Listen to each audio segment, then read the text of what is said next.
yourself a cold one. They strike 'em, huh? And listen to Ross Tucker break down the top college prospects on another tasty edition of The College Draft.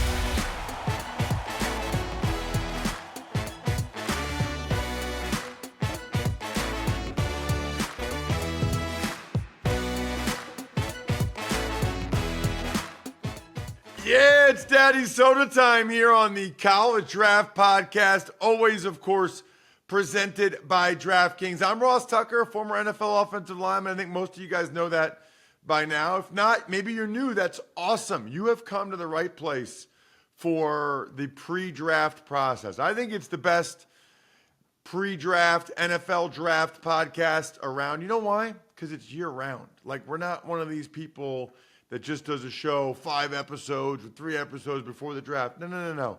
We're on the case all year round, making sure that you're prepared for the biggest college games, that you know the top prospects.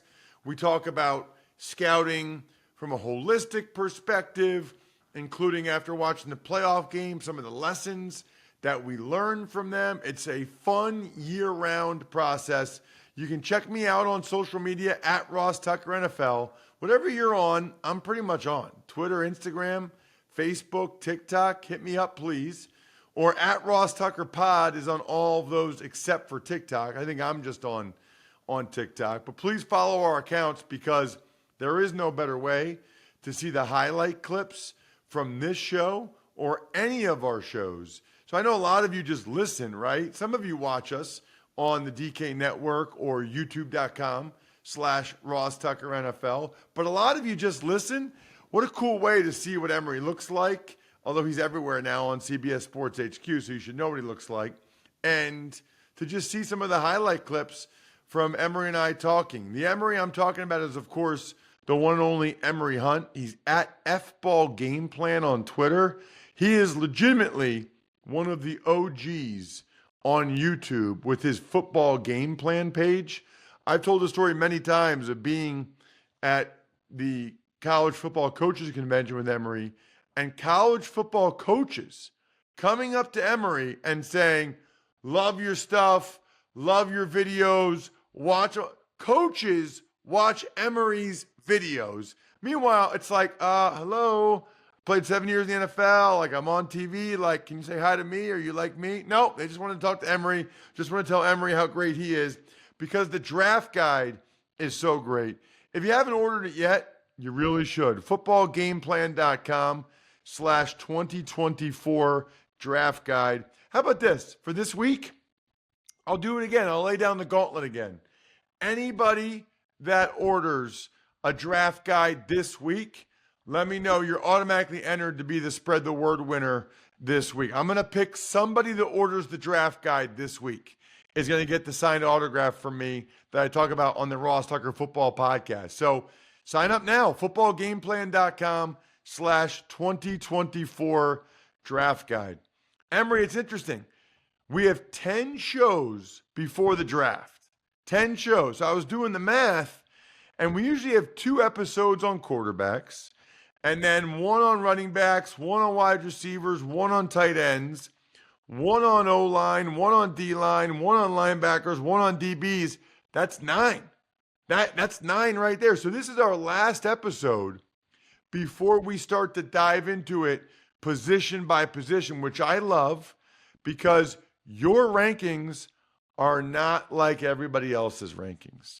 You don't even, like, you have different positions. You specify positions for these guys. But most importantly, you are your own man. You don't care about the consensus. I really wonder, Emory, and I'm not here to bash on other people, but when you look at a lot of the other draft gurus or draft people, right, usually their rankings are pretty similar. And they move guys around a little bit. Like this guy might be 3rd for this guy. This one's 2nd for this guy. But I feel like there's a concern they don't want to be the outlier. They don't want to be way off on somebody. They don't want to have a guy in the 5th round that goes in the 1st round. They don't want to have a guy in the 1st round that goes in the 3rd round. So I think people have a tendency to lean towards a consensus. You know who doesn't do that? You know who doesn't care about that? NFL teams. People would be shocked, Emory, if they saw there are guys that people have as top 20 picks that some teams wouldn't take in the top 3 rounds. There are guys that some teams think are going to go first or second round. The other teams don't think are until fifth or sixth. So Emory's opinion and the fact that he's so different, that's what teams are like. They're not worried. Why would a team care about Mel Kiper and Jeremiah and all these guys? And I know all these guys. They all do a great job, but they don't care about their consensus. They're just trying to do what's best for their team. Well, that's Emory. He doesn't care about the other guys. He's just doing what he sees. And by the way, Emory's wrong sometimes. Very wrong sometimes. You know what, though? He's very right a lot.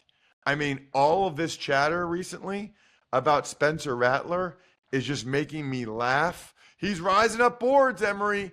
Nobody said a word about Spencer Rattler basically all season other than Emory. People weren't that high on him coming into the season. Some people may because of those last couple games the year before. But Emory called his shot before the Senior Bowl, and it came through. So anyway, Emory, I think I just talked for like 5 minutes in a row without even saying hi or bringing you in. Can you tell I'm a little bit excited about the next couple months on this show? But also, I just have a lot of respect for your process and your DGAF factor when it comes to what other people think or how they rank.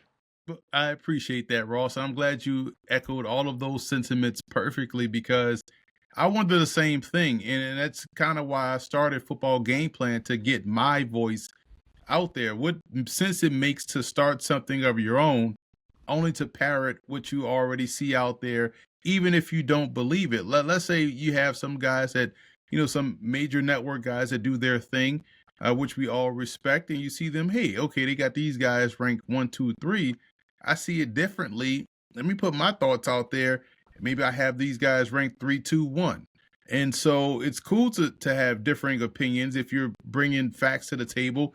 And when I see the consensus, quote unquote, that comes from outside of the major network guys, you wonder, are they watching the film? Are they truly seeing what they see or what the others see? And that's where I have some trepidation about where people fall in line with opinions on prospects, because, I know what it takes I know what it takes to watch film, and really dive into these guys and to go through my process and grade. I know how long it takes. You can't be out here tweeting all day if you're watching film, because film takes a long time to watch and break down. So you start to really peel off who's actually doing the work by what they see. Not saying that everyone has to be different.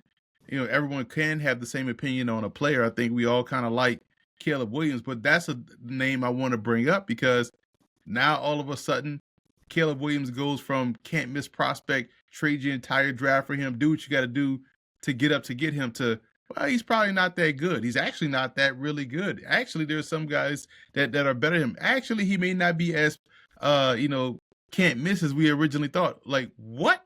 There's no football that has been played since the last time everyone was all over Caleb Williams. So that tells me again that are people really watching the film and trusting what they see and believe what they say or see, or are they just going with the waves and just riding the waves? Okay, this is where everyone is now on Caleb Williams. Let me kind of be on that wave too. So at least coming here, the work is done by me, solely by me, and you're actually getting what I think about these prospects. Tell you what else really bothers me, Emory. It really bothers, two things that bother me.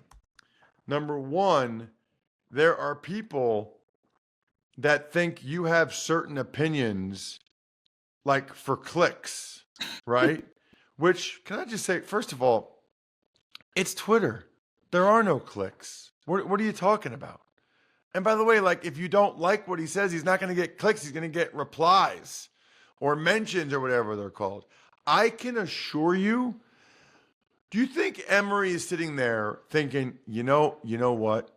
You know what will really get me to the top in this industry? If I rank Felix, whatever, Aduzame, whatever. Sorry, Felix, I really don't know how to say your name. FAU, the Chiefs' first-round pick. If I rank him as the 30th or whatever edge rusher, that's how I'm going to make it in this industry. What are you talking about? Nobody really cares that much about a second-round pick defensive end. Like the idea that someone would like rank him lower. Emory didn't know when he's doing the rankings that the draft is in Kansas City. The Chiefs are there. I mean, I had heard they wanted to trade out of that pick, but then they're like, man, it's the draft's in Kansas City. Like, it's kind of tough to trade out of it, blah, blah, blah, blah.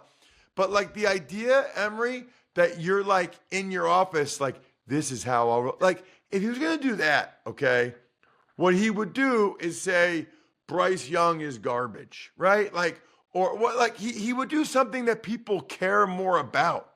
Like, how stupid are you that you can think that Emory's lower ranking a second tier defensive end for clicks? I mean, let me just tell you, that's a terrible business model. Like, that's a real waste of time, Emory. If that's what you're doing in your office over there, how can I be way off or way different on you?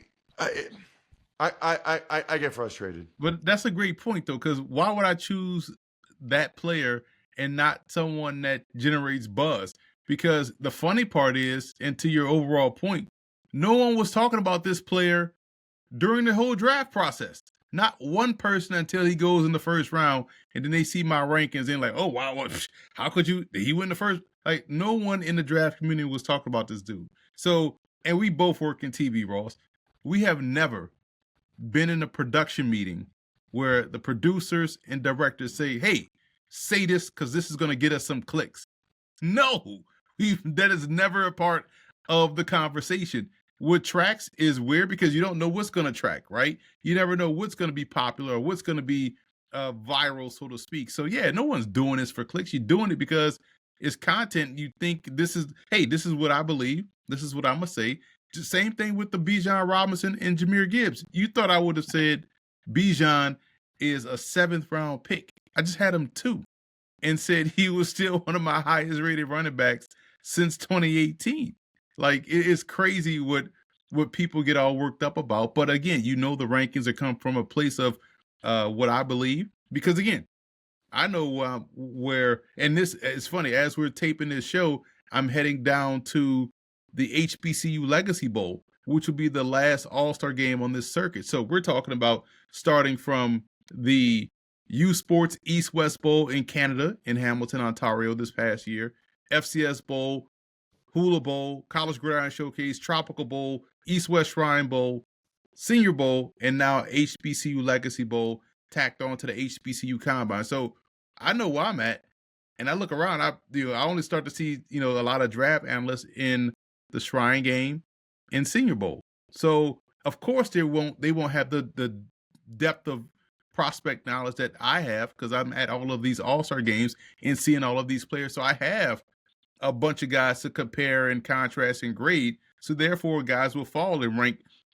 Yes, I'm gonna have 100 graded quarterbacks. Why? Because I've seen 100 doggone quarterbacks over the course from May, when the draft ends, when the first All-Star game is in Canada, to where we are now. Emory, take the guesswork out of buying tickets with Game Time. Download the Game Time app, create an account, and use code DRAFT for $20 off your first purchase. Terms apply. So again, create an account and redeem code DRAFT for $20 off. Download Game Time today. Last minute tickets, lowest price, guaranteed. Now that the NFL's over, good time to start looking for tickets for college hoops, for NBA, for NHL. Love being able to see the view from my seat before I actually buy it, so I know exactly what to expect when I arrive. The all-in prices show your total up front, so you know you're getting a great deal before you check out. Buy the tickets in seconds with 2 taps. Again, download Game Time today. Redeem code DRAFT for $20 off. Last minute tickets, lowest price, guaranteed. All right, Emory, let's dive into your process a little bit because you just went through all of that stuff. So, how far along are you so far in your evals? And refresh my memory on how much of each guy you typically watch. I watch 3 games of a prospect. So I take their best game. I try to find what would be their statistically worst game. But for positions that don't have the stats, is usually okay. What's the best possible matchup? So 3 games like that, and you run through it, and you compare that to what notes you have from those guys of the All Star games you went to, which helped me because I get to see body types and athleticism up close. Then you carry that information over to the film, so now you can better gauge on what really is their true height, their true weight, their true athleticism, in conjunction to what you're watching on tape. And then we just start grading and just you run through one position straight through. So if I watch quarterbacks, I'm watching quarterbacks until I finish quarterback. So therefore, your eye is trained. The trick is the more you watch of a position, the faster you start to pick things up. Of okay, this is Caleb Williams. This is Ross Tucker, the quarterback, and you're kind of like, you have the endpoints, and everybody else kind of falls in between that way.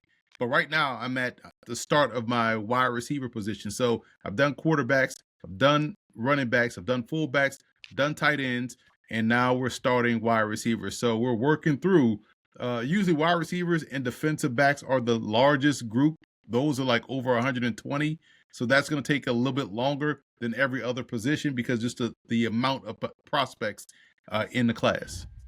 And we will dive into next week your elite quarterbacks. I don't know if that'll be 3 or 5 or 7. And then after that, we'll do sort of your second level quarterbacks. And you always have guys that, sleepers to other people or guys that you've seen that you really like that we can dive into as well. What about Emory, the combine? Refresh my memory on the combine and how big a part of a process it is for you. It's not a big part of the process for me because, again, I'm not in those rooms where we're talking about medicals, right? And that's the biggest part of why we see guys rise or fall. So we will never know that on the media side of things. What I go to the combine for is, for intel and also just to talk with the prospect to see where they are, from a passion standpoint. I know it's nervousness, a lot with those guys because, hey, this is a stressful situation. This is a big job interview. But I like to see what they think about the game and how they're handling the process and, ask them some questions specifically about, what they did during the season and specific games. Like, the good part is, Ross, we've called a lot of games. So we've seen a lot of these guys. So we go, hey, man, against so-and-so, you did this. Can you take me through what was your thought process there? So it's good to get those type of questions and information from those guys. And you're really just trying to get intel on, who's doing what. I like now that we are able to go to the workouts because I'm excited to see the quarterbacks throw. I'm always going to be up for a Joe Milton throwing session. Anytime Joe Milton is throwing, I'm all for it. Bazooka Joe Milton, I'm with it, right? So I want to see him throw. Yeah, I want to see, if Jaden Daniels is going to throw. I want to see if Michael Pratt is going to throw. I want to see these quarterbacks throw because it's always cool part of the combine. But that's my main takeaway from the combine. And to go to St. Elmo's to get some great shrimp cocktail. And usually I probably should start a Tux takes. What's your food? Tuck spreads. Hashtag Tuck spreads. I probably should do Tuck spreads or Hunt spreads right there in Indy because that's all I do. I go to work and then I go to my restaurant reservations, which I already have booked now. I like. You should do something like hashtag on the hunt, or something like that. That could go for both, Emory. That could go for eating and like your scouting process. You're on the hunt. See right there, boom, right there. Like if I was a TV producer, that would be my segment. Like, let's bring on Emory, who is on the hunt for top prospects for the 2024 NFL draft. That just came off the top of my head right there. Boom. Genius. Hey, Emory, whether you're hosting game day or movie night, DiGiorno knows that planning a watch party on a budget isn't easy. You need the perfect setting, the perfect squad, the perfect eats. Luckily, you're a game time mastermind, and you know that grabbing DiGiorno Classic Crust Pizza can bring home a dub because it's packed with half a pound of cheese, sauce, other toppings, and comes at an incredible price. Make the game-winning call and grab a DiGiorno Classic Crust Pizza from the grocery store today. It's not delivery, it's DiGiorno. And then do what I did all weekend while you're at it. Drink some Labatt Blue Lights. So delicious with friends, living life to the power of we. Always enjoy it responsibly, of course. It's beer, it's delicious, it's Labatt USA, and it is Buffalo, New York. Okay, we talked about the combine. We talked about your process a little bit. We'll dive into it next week. I did want to ask you, we didn't get to it last week, some interesting coaching decisions that have come down the pike. Bill O'Brien is the Ohio State offensive coordinator, unless he's the BC head coach.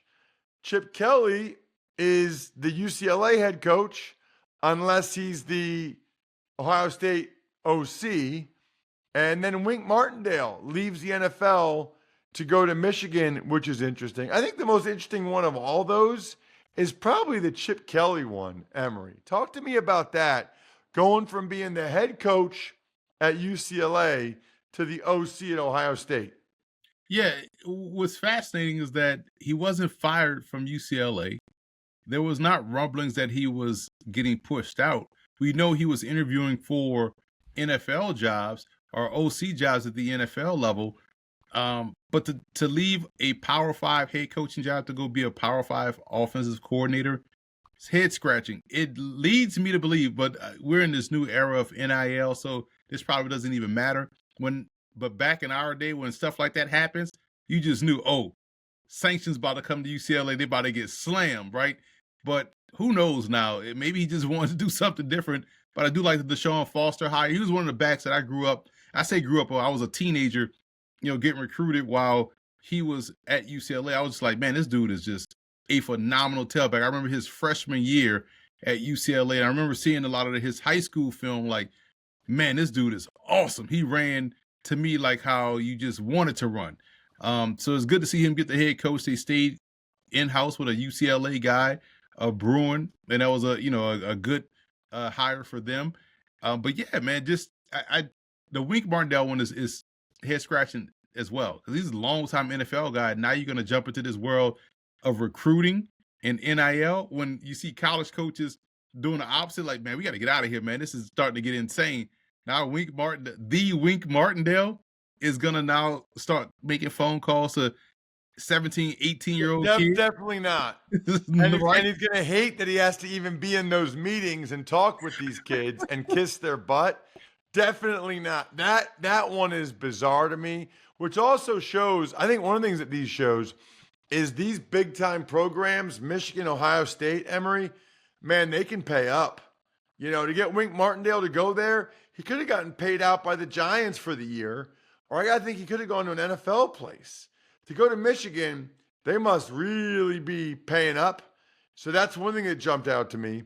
The other thing, as it relates to Deshaun Foster, I think UCLA probably, you get a guy that leaves your head coach as a head coach to be an OC somewhere else, probably get a little nervous, and they want to get somebody that wants to be there. And it's a dream job for them. And maybe that is for Deshaun Foster, being a UCLA alum. My guess is, Emory, Chip Kelly's made a lot of dough now, man. I mean, Oregon, Eagles, Niners, UCLA, he's made a lot of money. I think he's probably just sick of all of the stuff that goes along with being a college head coach. The administrators, the alums. He didn't even like talking to the media when he was with the Eagles. So you put on top of that recruits and NIL and donors and boosters and alums. He's not really a social person.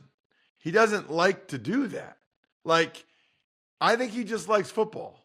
And he just likes, it's like playing chess to him. He just wants to have, I think he'll probably make a couple $1 million from Ohio State, plenty of money, and all he has to worry about is the offense and scheming up plays, and can get back to just being a football coach and just the football part of it rather than all the other part of it, which I think makes a lot of sense. Just like it makes sense to check him out on social media at FBall Game Plan. I am at Ross Tucker NFL. We are at Ross Tucker Pod. The keg is kicked. We're all tapped out.